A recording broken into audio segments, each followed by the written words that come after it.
IPC रो section 509 एवं BNS रो section 79 Cauchy word gesture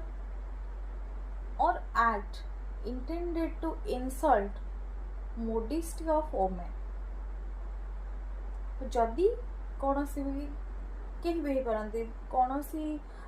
mail हो पारती female हो पारती ट्रांसजेंडर हो पारती कहीं भी हो पारती जदि जड़े ओमेन को